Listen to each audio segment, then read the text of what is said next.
AC news కి స్వాగతం.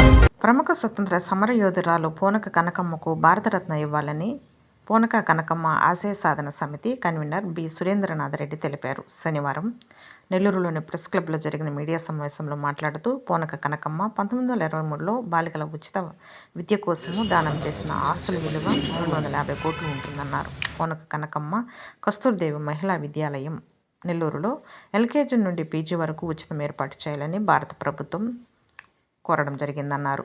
పూనక కనకమ్మ, కవి కోకిల దువ్వూరు రామిరెడ్డి పేర్లతో స్మారక అవార్డులను సంఘ సేవలకు ఇవ్వాలని నిర్ణయించడం జరిగిందన్నారు. ఈ కార్యక్రమంలో ప్రముఖ స్వతంత్ర సమర యోధుడు వేమారెడ్డి ప్రభాకర్ రెడ్డి, జమామియా మసీద్ సెక్రటరీ షేక్ సందాని బాషా తదితరులు పాల్గొన్నారు. ఇప్పుడు మాట్లాడిన వారు డాక్టర్ వేమారెడ్డి ప్రభాకర్ రెడ్డి గారు, రామరాఘవరెడ్డి గారి కుమారుడు. రామరాఘవరెడ్డి గారు తన ఆస్తిని అమ్మి 200 ఎకరాలు చిన్నచిరుకూరులో హరిజన్ హాస్టల్ దాదాపు 3 దశాబ్దాలు సొంత ఆస్తితో నడిపిన 4 దశాబ్దాలు గడిపారు. పి సుబ్రహ్మణ్యం గారు, రాజశేఖర్ రెడ్డి గారు విమానంలో చనిపోయిన పి సుబ్రహ్మణ్యం గారు, ఆయన చిన్ననాటి నుంచి ఐఏఎస్ దాకా వీరి కుటుంబ ఆస్తితోనే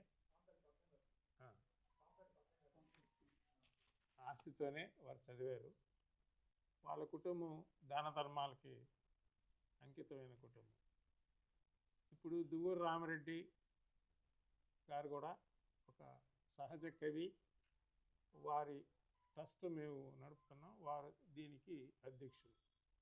ఈరోజు పత్రికా సమావేశం ముఖ్యంగా పూనక కనకమ్మ గారికి భారతరత్న ఇవ్వాలని మేము గత 7 సంవత్సరాల నుంచి ఆమె యొక్క జీవిత చరిత్రని, ఆమె చేసిన త్యాగాల్ని, ఆమె దానం చేసిన 2500 కోట్ల ఆస్తుల వివరాలని నరేంద్ర మోడీ గారికి విన్నవించుకోవడం జరిగింది.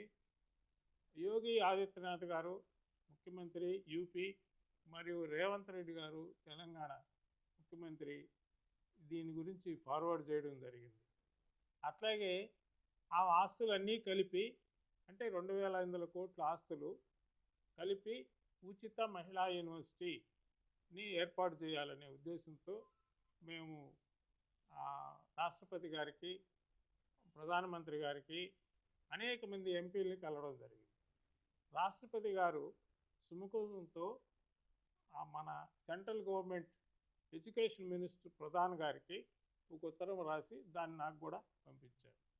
సో మేము గత సంవత్సరం నుంచి ఈ ఆస్తులన్నీ కలిపి ఉచిత మహిళా యూనివర్సిటీ, అంటే కస్తూరిదేవి స్కూలు, గాంధీ ఆశ్రమం, జమీన్ రైతు భవనం, రంగా భవనం, కనకమ్మ సదనం, అవి 2 కూడా టౌన్ హాల్ ఎదురుగ్గా ఉన్నాయి.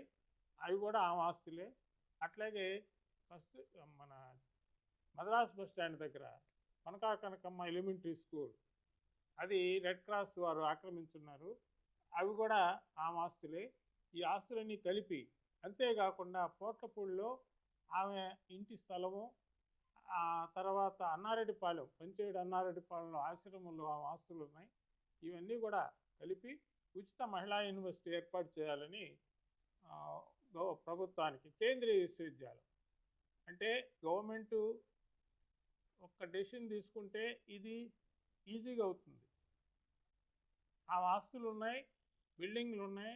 కార్పస్ ఫండ్ కట్టేదానికి మన నెల్లూరు దాతలు, తర్వాత ఎన్ఆర్ఐ దాతలు కూడా రెడీగా ఉన్నారు 200 కోట్లు ఇచ్చేదానికి. సిఎస్ఆర్ ఫండ్స్ మోడీ గారు అనుకుంటే 5 నిమిషాల్లో 200 కోట్లు వస్తాయి.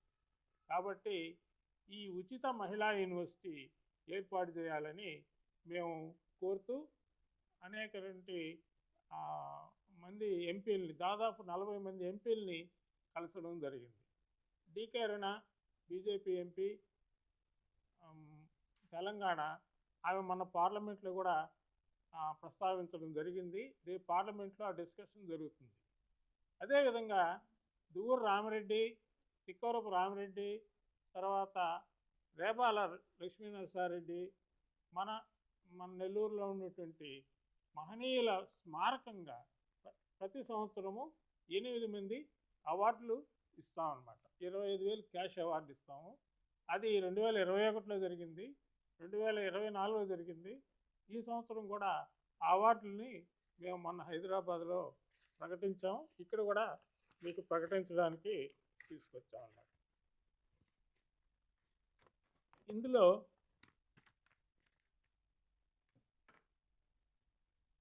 కొనకా కనకమ్మ, దువ్వూరు రామిరెడ్డి, జమీన్ ఈ కనకమ్మకి యొక్క ఆస్తులన్నీ కూడా పరాధీనమైనాయి. వాటిని ఇది చేయాలని చెప్పి ఉద్దేశంతో ఆర్ట్ యాక్ట్ చేస్తున్నాం. ఇప్పుడు ఆదిమవాసి మన లక్ష్మీప్రసాద్ మేనేజింగ్ ట్రస్టీ, ఆంధ్ర రాష్ట్ర ఆదిమ జాతి సేవక్ సంఘ్ ట్రస్ట్ బోర్డు సభ్యులు కూడా ఇక్కడ ఉన్నారు. వారు కూడా అంటే వెల్లగంటి రాఘవయ్య సంబంధించిన హిస్టరీ. వెల్లగంటి రాఘవయ్య కనకమ్మ శిష్యుడే, కాకపోతే వివి గిరి గారి అల్లుడు. తర్వాత ఎక్కువ కాలం కాంగ్రెస్లో ఉన్నందువల్ల వారు కూడా చాలా హరిజన సేవ, ముఖ్యంగా ఈ ఎస్టీలకి ఆయన చేసిన సేవను గుర్తిస్తూ ఆల్ ఇండియా ఎస్టీ కమిషన్ చైర్మన్గా ఇవ్వడం జరిగింది. కాబట్టి మనకి మహిళా యూనివర్సిటీ ఏర్పడేదానికి మీ అందరి సహాయం, ఉచిత మహిళా యూనివర్సిటీ ఏర్పరచాలని మీ అందరి సహాయం కోరుతూ ముగిస్తున్నాను.